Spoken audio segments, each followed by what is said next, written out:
Hi friends, பொதுவாக எனக்கு வாய் பார்க்குறதுனா ரொம்ப பிடிக்கும். கட்டில அது கடை, வீடு, துணி கடை, பொருள் எதுவாக இருந்தாலும் சரி நல்லா வாய் பார்த்துட்டு அப்படி ஜாலியாக நடக்குது. எனக்கு ரொம்ப பிடிக்கும். பார்த்துருங்க, நான் சாயங்காலத்தில் வீட்டில் அப்படி இருந்தேன்னா ஒரு மாதிரி டல்லாகவே இருந்த மாதிரி இருந்தேன். அப்போ இவங்க சொன்னாங்க, சரி வா ஒரு பையடு என்னத்தையா காய்கறி மீன் எதாவது வாங்கிட்டாது வரும்னு சொல்லிட்டு சொன்ன உடனே நான் வாடி போய் மஞ்சள் பையை தூக்கியாச்சு. கேட்டீங்களா, அதில் அப்படியே மெதுவாக அந்த கிறிஸ்துநகர் ஏரியாவுக்கு வந்து இந்த வெற்றுமண கோயில் இருக்கிற ஈஸ்வர எல்லாத்துக்கிட்ட வண்டி விட்டுட்டு அதில் அப்படியே மெதுவாக நடந்த போடும். நிறைய பேர் இப்போ குட்டி குட்டியாக நிறைய கடை வச்சுருக்காங்க.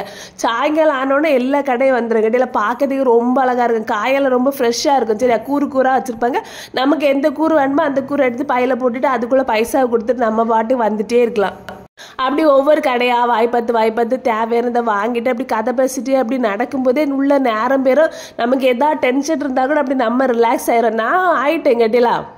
அதுக்கப்புறம் அதை வண்டியில் பல்லாரி தக்காளி எல்லாம் வைப்பாங்களா, அதுலேருந்து நாங்கள் பல்லாரி தக்காளி எல்லாம் வாங்கிட்டு கொஞ்சம் தள்ளி ஒரு மீன் கடை இருந்து அங்கே போயிட்டு முட்டி மீன் வாங்கினோம். பார்த்துருக்கோம், ஒரு மீன் மட்டுமே 500 அரை கிலோவுக்கு கொஞ்சம் குறைவாக தான் இருந்தது. அப்போ எதுக்கு நிறைய வாங்கணும், ராத்திரி மட்டும்தானே, ஏன்னா நாளைக்கு மீன் கிடையாதுல இறச்சி பற்றிலாம். அதனால் ஒரே ஒரு முட்டி மீனை வாங்கி அங்கேயே வெட்டி எடுத்து வாங்கிட்டு வந்துட்டோம். பார்த்துருங்க, இந்த கடையில் அழகாக வாழை இலையில பொதிஞ்சு தந்தாங்க. பார்க்கறதுக்கே ரொம்ப நல்லா இருந்து. இனி வீட்டுக்கு வந்து ராத்திரிக்கு மீனெல்லாம் கழுவி கறி வச்சு சோறு வைக்க வேண்டியதான். ஏன் தெரியுமானே, சப்பாத்தி வைக்கல, எனக்கு நல்லா கறி ஊற்றி சோறு தின்னணும் போல இருக்குது. எப்படினாலும் நானே சோறு தான் தின்னுவேன். சரியா, அவ்வளோதான். பார்த்துருங்க, வீடியோ பிடிச்சா லைக் பண்ணுங்கள், மறக்காமல் சேனலை சப்ஸ்கிரைப் பண்ணுங்கள். தேங்க்யூ.